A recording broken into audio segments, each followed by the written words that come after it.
Donc bonjour, avec Bastien, on a voulu essayer de reprendre là le refactoring à tout petit pas en fait pour le kata du Trivia.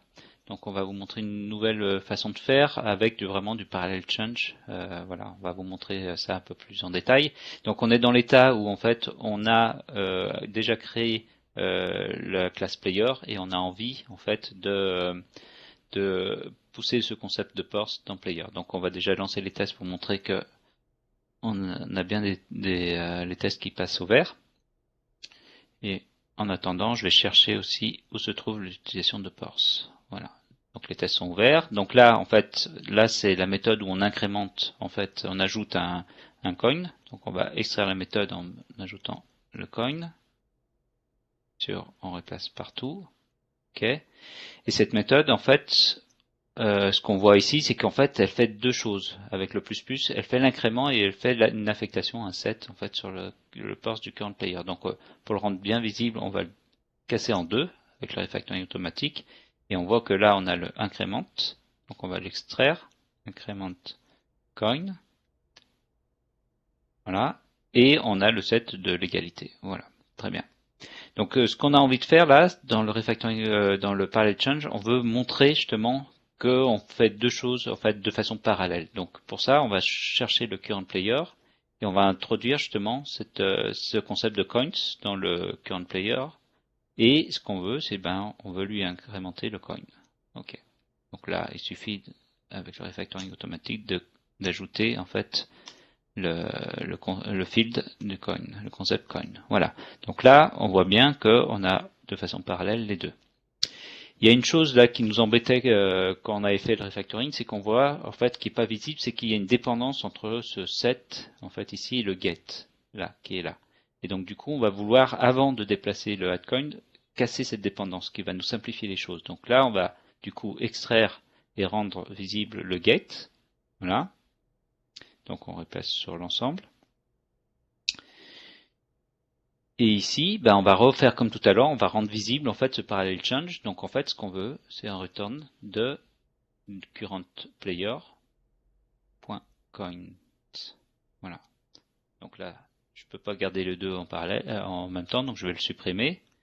Et bien sûr, je vais lancer les tests pour montrer que ça fonctionne toujours.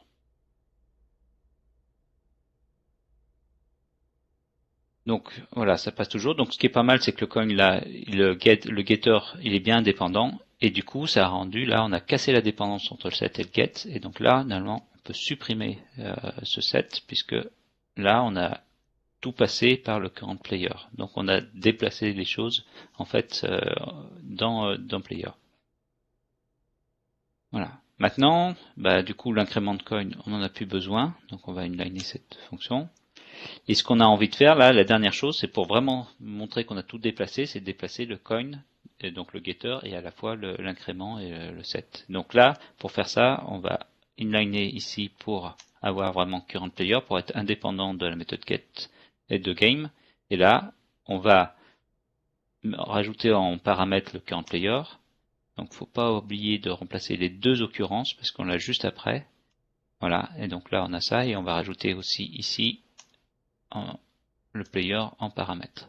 Voilà. Donc là, on n'a pas besoin de faire ça.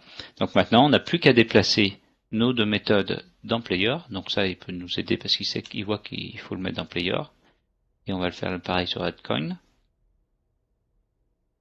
Voilà, parfait. Donc là, on voit que on a le addCoin et le getter et l'incrément, l'add. Donc là, la méthode publique, elle n'a plus besoin d'être publique parce que justement, on passe par les méthodes. Donc on va faire un petit refacto où on change les accesseurs, on le rend privé. Voilà. Donc là, je vais vous montrer qu'on passe toujours au vert. Donc sur le game, ce qui est pas mal, c'est que quand on a déplacé, en fait, ça a inliné automatiquement, donc on est bien au vert. Et la dernière chose qu'on a à faire, c'est de voir que là, c'est plus utilisé le purses. Donc on supprime et là, on a fini notre refactoring automatique. Et on va valider que tout est bien passé.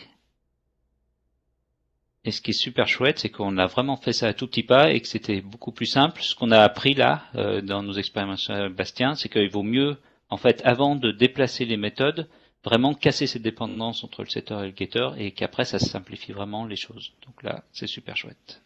Merci bien.